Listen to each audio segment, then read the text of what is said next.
Welcome to the NBA Coast to Coast podcast brought to you by TheLines.com. Coming to you from the West Coast, Josh Lander, joined by Nate Weitzer. He's on the East Coast, and we're rolling along in the playoffs here. 3 games on Thursday night after just 2 there on Wednesday. We've got best bets here in this video. Also got play props up in a separate video as well, as we're going to be doing each and every day that we've got postseason action. So continue to follow along and subscribe to that page. Also want you to head to TheLines.com and use everything we have up on the site right now to help you with these bets you're making this postseason. Nate, let's go ahead and jump into your first best bet. We're talking about my Knickerbockers back in Philly in this one. Very low team total for the Knicks. So, I mean, that's the look here, over 98.5. And I think you can just parlay that. I mean, DraftKings is juicing it down to like minus 110, though, on the 98.5. So I'm fine just taking that. But I think you can also take Brunson 25 plus points. His core bet is 28.5. And I think he's due for some positive regression. You parlay those two together, you get about plus 120. Nice little boost. I mean, I don't think the Knicks are scoring 100 if Brunson continues to struggle like he has in these first 2 games. I know they've crept over it here, but that required some good 3-point variance and some other things, including a very high free throw rate for both teams in these first 2 games. But I mean, they actually regressed from the 3-point line, right? You only shot 33% in game 2. But down the stretch, they had the 4th highest 3-point percentage on the road, 39%. The Knicks actually were a much higher scoring team post All-Star break on the road, 8 more points per game, played at a pace 2 possessions faster. The Sixers play a little faster, a little more efficient with Embiid, and a lot more trips to the free throw line. Their last 7 home games, 30 free throw attempts with Embiid. That equals 120 points per game for them. That equals 111 given up. So, I mean, you can take the over for the game, I think. Just you're looking at the Sixers to come out fast in the first quarter. Role players are going to be playing better, hitting more shots.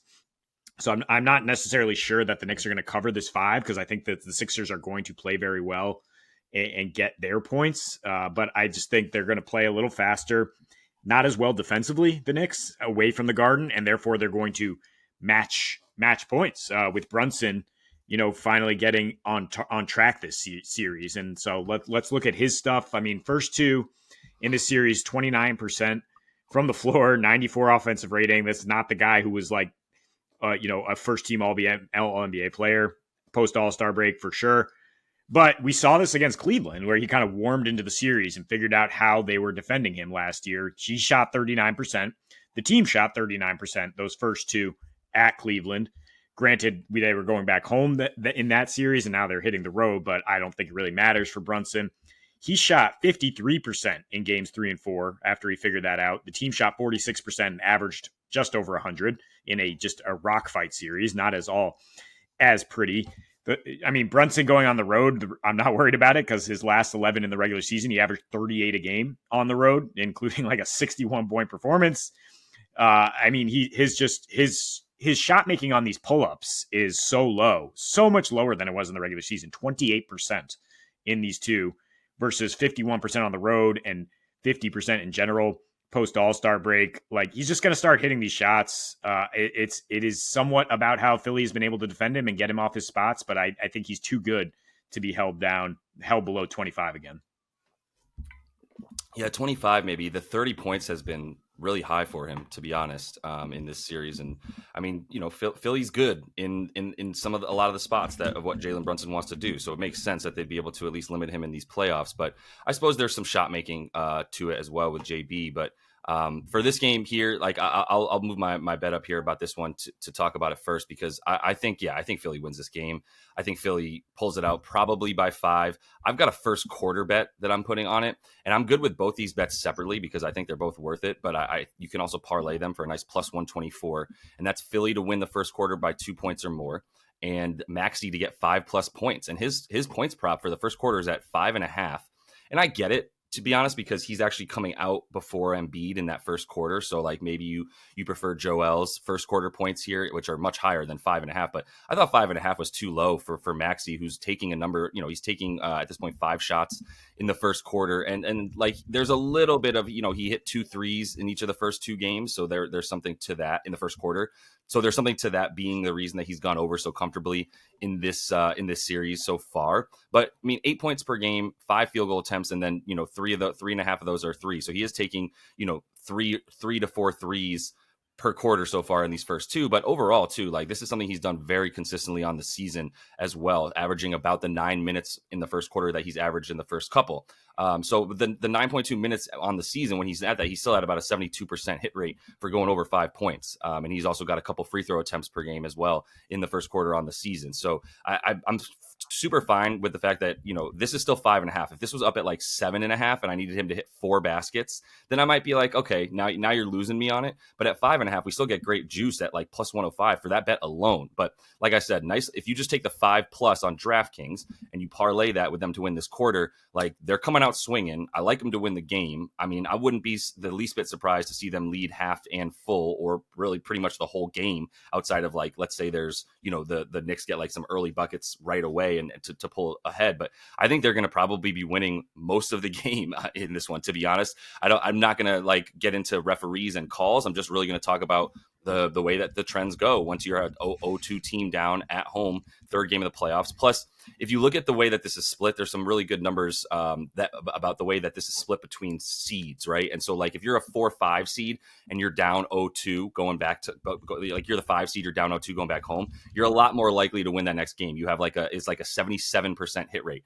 Do you really think that the Sixers are a 7 seed? Right, like this is basically a 4-5 matchup at worst, and maybe like if Joel was healthy, it's like a 3-6 matchup in favor of in Philly. So like overall, like the way that they've been playing in the first half hasn't really been the issue.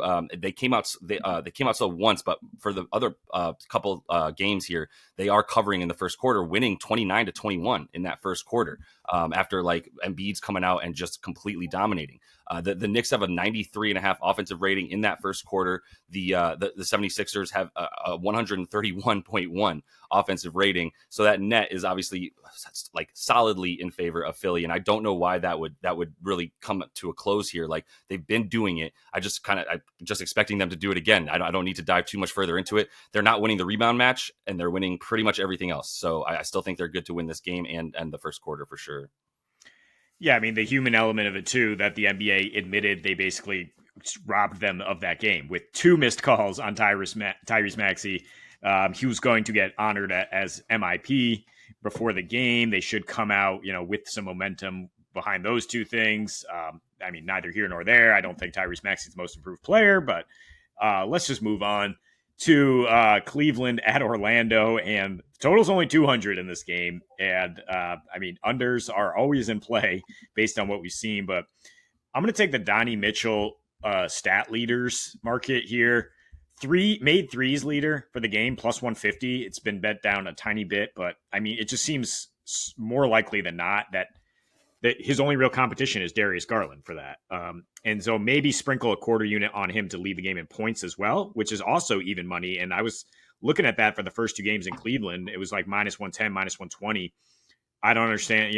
I mean, we're getting such better odds here just because it's on the road. And we saw him struggle on the road against the Knicks. So this is, not, I mean, to a degree, like the Magic are great defense, but this is Donnie, like, wrestling his own demons, it seems like, right? He had this quote about like, oh, I'm not judged on the first round, like this is about like conference finals, and like he's trying to the whole Cavs team, at least through 2 games, is trying to fix that narrative that they were just absolutely bullied out of the playoffs last year, and they've been playing really well.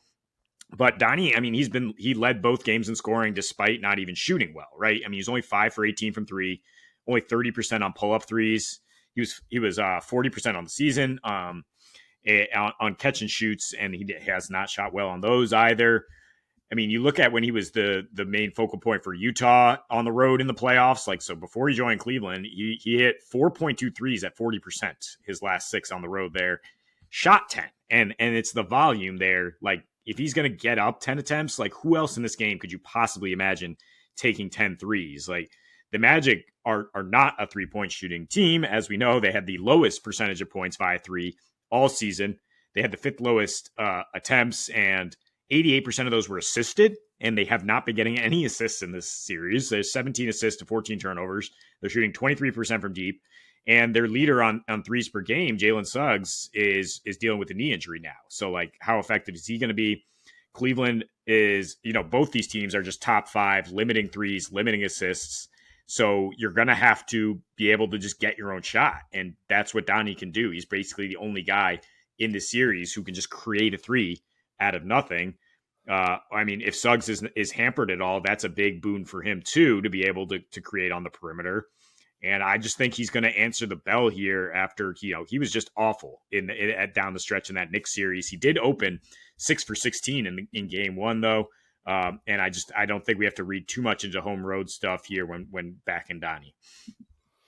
Yep. Yeah. Everything is right there. I don't know if there's going to be any kind of shift in the way that this offense has been sort of distributed in the usage and who has the ball. Like it's Donnie's world, man. And honestly, Darius has been like really good and really efficient and playing off of Donnie Mitchell really well. And Donnie didn't have a very good game too, efficiency wise, that's for sure. And he went under his points total there. But the threes, yes. The game leader in points, yes. Like, come on, man. I mean, Paolo is Point Paolo, but they've got one of the better defenses on him with their focus entirely on him. You take away Paolo, I have zero confidence in the rest of these players. And that's going to continue to be the focal point. Now, he might have a pretty good game coming out the gate, and Franz came out strong starting that game yesterday, but the threes. I like it, the plus 155. I think you just bet the Donnie to lead the game in scoring for the rest of this series. It's such a big edge for him that at plus 105, hit that every time. You're going to win money in this series for sure, right? Like that's an easy call. 24 shots that he took. I don't know that Paolo's capable of taking 24 shots with the way that the Magic play offense, and he'll be defended. And similarly, like, those aren't going to be threes.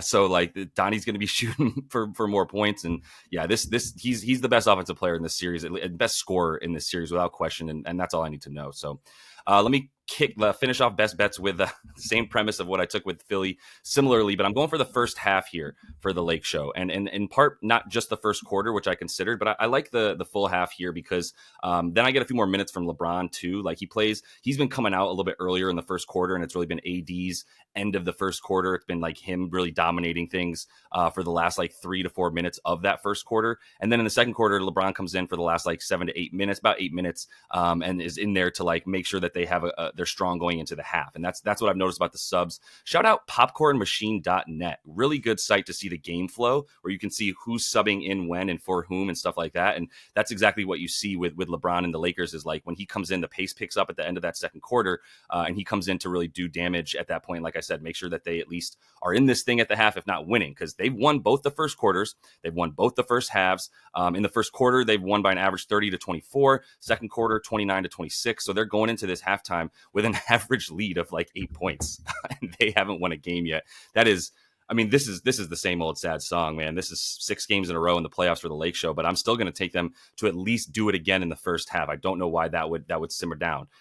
If you look at AD in the first quarter, 11 and a half minutes per game, 8 points per game. And this is the first 2 here. And this has been the trend for them as well over the course of basically the last like month of the season with LeBron and AD, is like AD's got this in the first quarter, et cetera, et cetera. And for Joker, he's playing most of the first quarter as well. So it's not like he's out and you can take advantage of that. But the bench play for the Nuggets has technically been better, but you're getting more minutes from the starters for the Lakers. Like there's zero trust in Gabe Vincent to figure it out this late in the season at this point. It's been pretty clear. And it's just a lot of Rui, Austin Reeves alongside those 2 dudes, and then pick your poison for the fifth guy out there with AD, and it's either Rui or a couple of like Torian Prince essentially, and that's who's getting the minutes, and that's why like maybe bench points aren't there for them, but I still love them to be able to keep playing their dudes in the first half, and maybe there is something to like winding down in the second half for this team, and I'm not saying stamina wise or anything like that, but in Denver it definitely was a bit of that, right? Like stamina wise, and now I wouldn't be surprised if you see LeBron play a few more minutes in the first and second quarter in this one than you did in the first 2, because like I said, the second half has been Denver's the Lakers, what we saw this the other day, the Lakers have like a minus 20 or minus 15 net rating in the second half of games against the Nuggets in the second half in playoff games the last 2 seasons now, which is like 6 games. Like there's something to in being in Denver and that being the case. But here you could get a few more minutes from LeBron. They've both been super efficient. And then D'Lo is a huge X factor. And I like D'Lo at home way more. He averaged 3 points more per game in his own building than he did on the road, and that was a big part of it. And it wasn't minutes for D'Lo, it was just efficiency. He's just got more confidence at home, and I think he's just going to keep building off of what we saw in game one, where he finally started hitting threes. I really wish I would have backed him. I was like, look, this is it. This is the one for D'Lo. I'm going to keep hitting him to succeed, and it was. Obviously, he just came out firing threes, and once he saw that first one go in, you were like, oh yeah, this is going to be D'Lo's time a little bit. And I think that's going to be the case here at the end of the first and into the second quarter as well, where he's really dominated the opening of the second quarter. Even with his struggles in the first game, he got 2 of his 6 field goals made in the second quarter there in the beginning part of that. And so I'm still riding with him to kind of be able to take on the backups for this Nuggets team and really handle that at that point. Because it's like I said, it's starters for the Lakers in the beginning of the second quarter versus backups for the Nuggets. And that's the time for the Lakers to shine, essentially. Yeah, I mean, if this is like a microcosm of the way this series has gone, the series going back several years, like the Nuggets are probably fine even dropping this game and like just rope-a-doping the Lakers and being like, you can even get up in game 4 and then we'll just like rip your heart out. And so, I mean, it's the same look we had for game 2, which was actually Nuggets to win the fourth quarter, is just say like Lakers win the first half again, but then here come the Nuggets like out executing them down the stretch.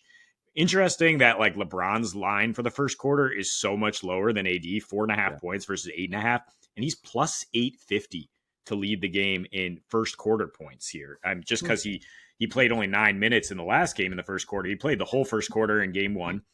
Also, if you look at the elimination game 4 of the conference finals, 21 points in 12 minutes when all the chips are on the table for LeBron. So I mean for 8.5 to 1.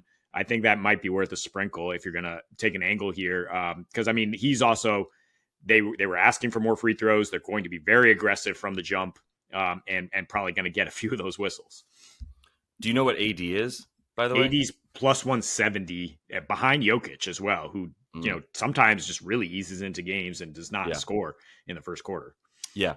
I think maybe there's some thought process to like Jokic on the road. He does tend to shoot more on the road, assist more at home. But once it's the playoffs, it's a crapshoot. We're going to end this video with me asking you, who should be most improved player of the year? I would say J-Dub, personally. Okay. Yeah. And it's backed up by how good he was last night in the playoffs. Yeah. I mean, just two-way player, really improving from year 1 to 2. Maxey improved, but it was just very clearly like, a usage and touches situation where Harden's gone and he just gets more run. Yeah, it's the dumbest award. Let's be very clear. It's so subjective. Like if we could just put a little criteria on it of like, hey, this dude was already good, and if you increase your shots by 7 per game, then you're not eligible or something like that. That might help this award a little bit, to your point. But that is all the time we have for you in Best Bets here. Going to continue to follow along if you would. We also have Play a Props up. We're going to be coming back each and every day that we've got postseason action this NBA playoffs. So until we see you next, happy betting.